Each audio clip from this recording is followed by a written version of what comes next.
Hello, this is the NICU Lived Network, and we are your hosts. I'm Melinda. I'm Nat. And I'm Emma. We are all NICU mothers using our lived experience to partner with health professionals to impact research, advocacy, and clinical practice. Each week we will bring you something new. It could be a topic highlight, the latest in research, a visit to a NICU, or ways in which you can use your lived experience within the NICU to impact change. We hope you enjoy this episode.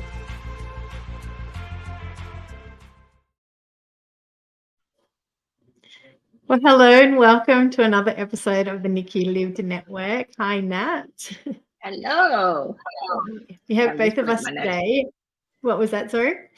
I'm just pulling up my notes, sorry. Oh, very good. So today we wanted to jump on quickly and talk to you a little bit about one of the subcommittees of PSANZ, and we've mentioned PSANZ across a number of episodes. They are the Perinatal Society of Australia and New Zealand. So pretty much our big organisation that works to support mothers and babies and for better, healthier outcomes. And one of their subcommittees is their Consumer Advisory Panel. So it's quite probably one of their, even though it's been going for a number of years, I'd say one of their newest committees. Would you say that, Nat? Yeah, I guess so. Yeah, because the others probably, yeah, you're right. Yeah. So I was approached probably around 2015 or a few years ago about being involved as a consumer on a new panel, which was absolutely fantastic because even though there's all the other groups, there was no ability or a way for parents to be involved and to have that voice at the table and really be able to be integrated into the society in a real recognizable way. So I had the privilege of doing that for a number of years. And then what year did you? You were the first president. Yeah, absolutely. And then what year did you come in? Oh, I can't remember. A couple of years after you, I think. Maybe about 2018, maybe. I think. Initially as a member and then as a president and now as a general member again. But yeah, it's. So are you currently the chair of the CAP or is that changed? No, just a general member now as a CAP. So we'll need to have the AGM to kind of because the term has lapsed. Well, that's what we wanted to come on and chat about. So I want you to tell me, well, we can tell everybody a little bit more about the CAP and then, what's happening and how parents can be a part of it and be involved. Yeah. Well, pretty much just following on from what you were saying. So CAP is a really wonderful initiative to kind of get the perspectives of consumers or, a better word, people with lived experience or families, integrated with the work that PSANZ does, whether it be through their various subcommittees or through their various research work or events and activities that PSANZ does. So, for example,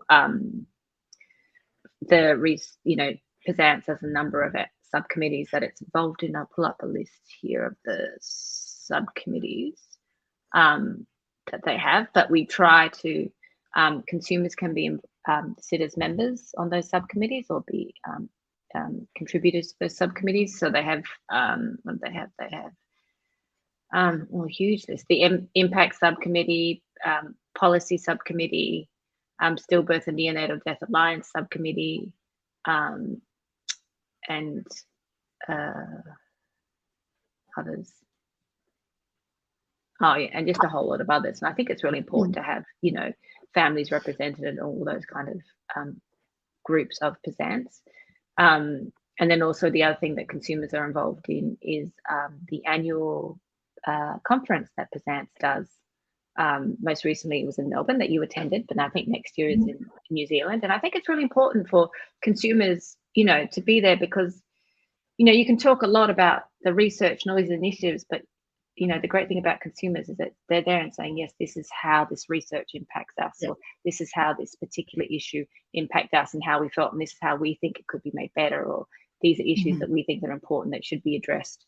And as a CAP member, I've participated in those annual conference sessions, sometimes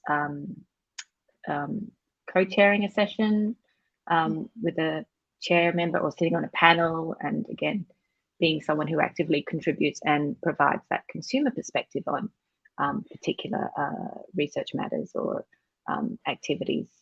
And I think it'd be great. I think the new president of PSANZ, Miranda, is really keen to kind of get more consumers involved in those annual Congress events as well, to really, to make us really visible in those conferences, but also heard as well. I think it's wonderful. I think it's really exciting if we could, really grow that participation of consumers.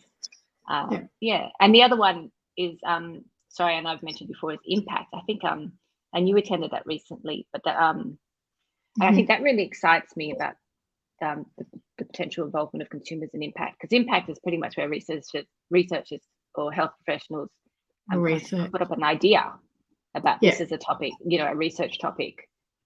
And, there are some consumers that sometimes get involved in impact, whether it be providing their story or kind of vetting the research idea, but there's only some. And I think it'd be great for the CAP if we're able to kind of,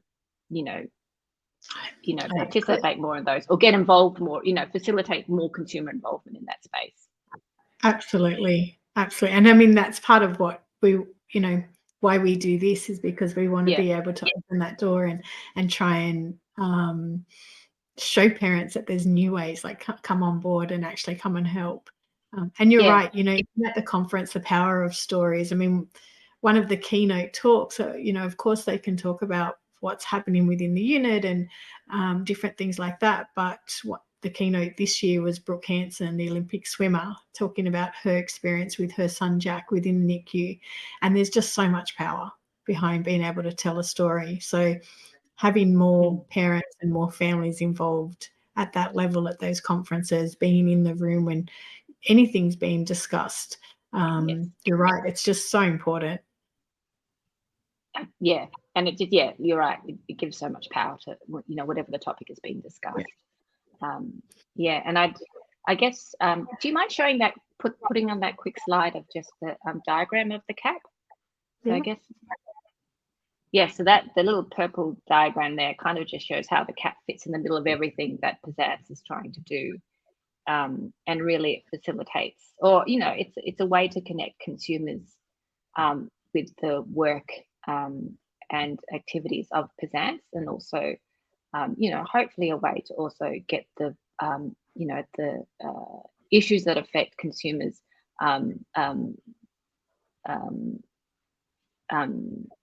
communicated to PSANZ as well, get the issues of consumers heard. I really like the idea, and maybe I don't know if it's appropriate to mention, but I'd love the idea of perhaps on future impact, where you actually had consumers with consumer initiated research actually presenting or giving talks about, this is the idea as a consumer that we'd love to explore. I personally think that's coming. I hope so. I really do. I think it'd be nice rather than just we'll see one day.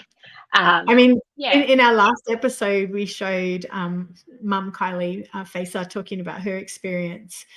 She started a Little Stroke Warriors and is working with the Cerebral Palsy Alliance, from the get-go of being part of research, and really spoke about how she's been implemented, how she's consulted, how she's really been integrated as part of the team, and what that means. And I mean, I sat there and was really just, and you just got this sense of pride, because I think that's what we want, and that there's just more of that going to keep happening. And we just keep the conversation going and keep watching this space, which I think's amazing, absolutely amazing. And just a quick question. Oh, sorry, no, you go. Sorry.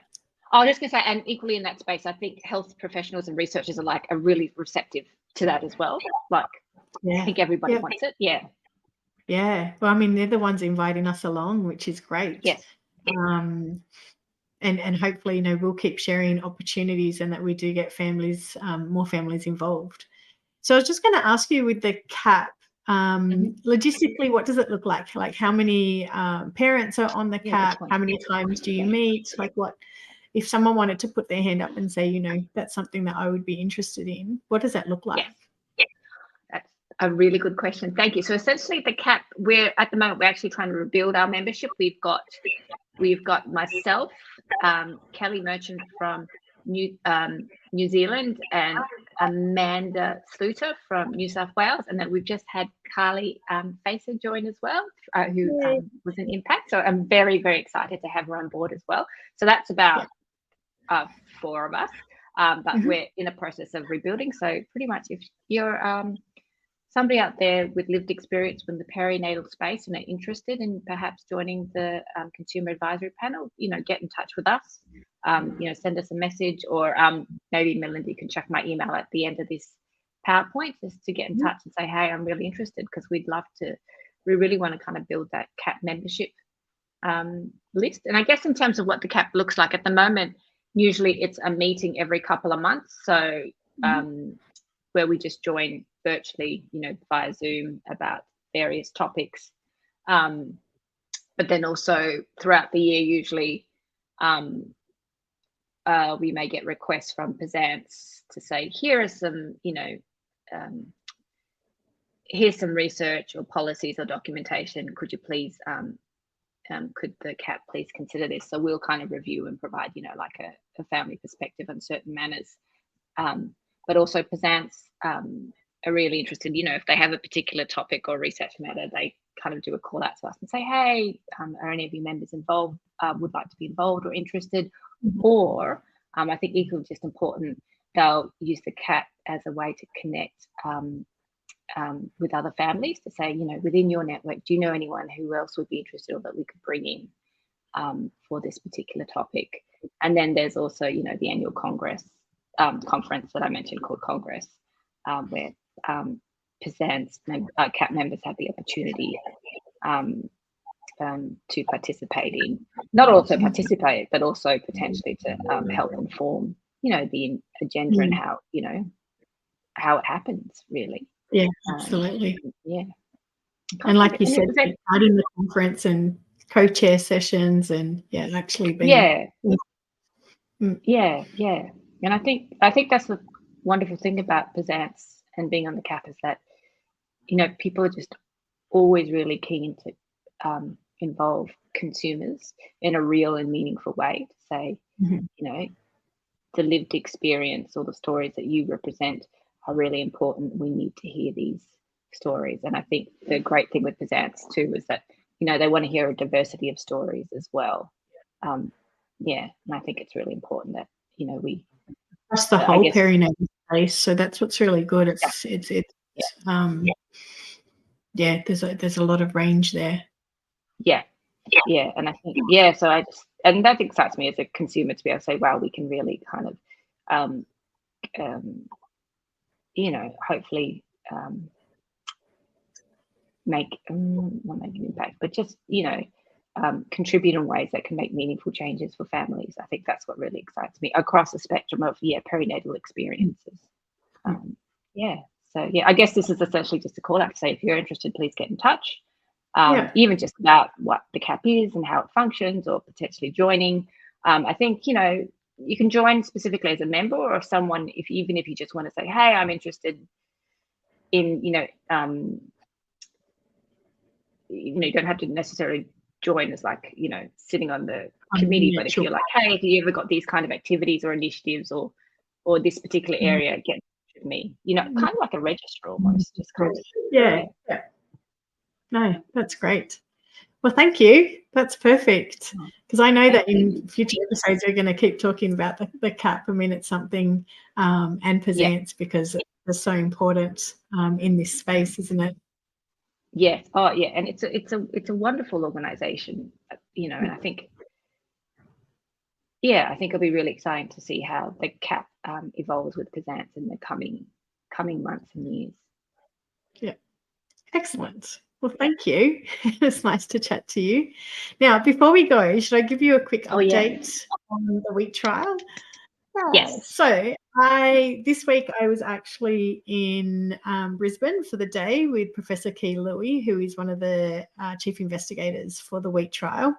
Another trial that we've had an episode on and spoken to a couple of times. So what I'll do, I'll give you a quick update on recruitment. So this is the week trial. It's all about withholding feeds around blood transfusion. So babies that are recruited into the trial will either have their little guts rested and not be fed during a blood transfusion, and on the other arm, they will continue feeds while they're getting a blood transfusion. So we want to be able to answer which way is better for them at the time of having a blood transfusion. So the current recruiting hospitals in New South Wales, we have Royal Hospital for Women, John Hunter's up in Newcastle, RPA, and Liverpool Hospital, and in Victoria, Monash Children's Hospital is recruiting. So far for 2023, 54 babies have been entered into the trial. So if you're in a NICU at the moment or have been this year, it may be one of your babies. And in total, 217 have been recruited. But also this month, a little bit of a celebration or a congratulations to the Royal Hospital for Women at Randwick, because they've recruited 100 babies into the trial, which is fantastic.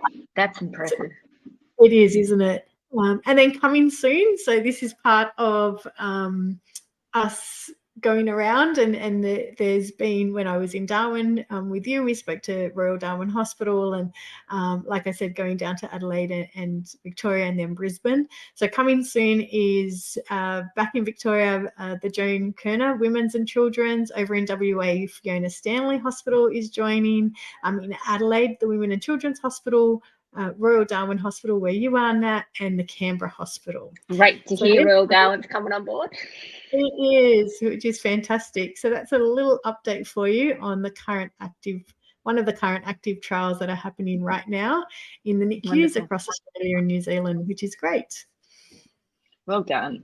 Well done to you and Keith on recruiting and talking to people about wheat. It's such a important question to be answered. Well, this is the first trial that I've been on as a chief investigator. So really having the first one that I was asked to be on, just being able to have this involvement at this level is really humbling, and just such an absolute privilege. It's amazing, really amazing. And that's what we want to see more of, is more consumers involved as chief investigators on these things. Absolutely. Right. Well, thank you everybody for joining us. We'll see you on the next episode. Bye. Thank you. Bye.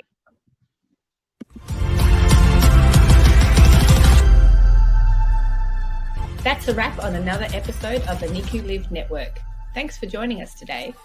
To stay connected, please make sure you're following us on social media. And if you found value in this episode, please share, like, or comment. We'll see you on the next episode.